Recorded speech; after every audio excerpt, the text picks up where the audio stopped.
Mullaproovide võtmine ja pakendamine taimekahjustajate määramiseks. Õigest proovi kogumisest ja pakendamisest sõltub sageli ka lõplik analüüsi tulemus. Proovi võtmiseks peske ja desinfitseerige käed ning proovivõtu vahendid. Üks keskmine mullaproov koosneb võimalikult paljudest kuni 20 cm sügavuselt võetud algproovidest. Algproovid omakorda võetakse iga 20 meetri tagant. Mullaproovi suurus sõltub ka põllu suurusest.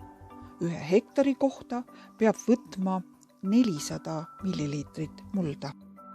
Algproovid võtta lussikaga põllu probleemsetest kohtadest nii, et saaks välja noppida kivid. Kogutud osaproovid tuleb kokku segada puhtas anuvas. Kui mullaproovi võetakse hoidlast, siis harjatakse muld maha mugulatelt või pühitakse kokku põrandalt. Muld või turvas pakendatakse korralikult suletud kilekotti ning seejärel paberkotti. Proovide pakendamiseks tuleb kasutada puhtaid, terveid ja kuivi pakendeid. Juhul kui turbast soovitakse saada vaid kidusi analüüsi, siis on piisav proovi kogus 200 kuni 250 milliliitrit.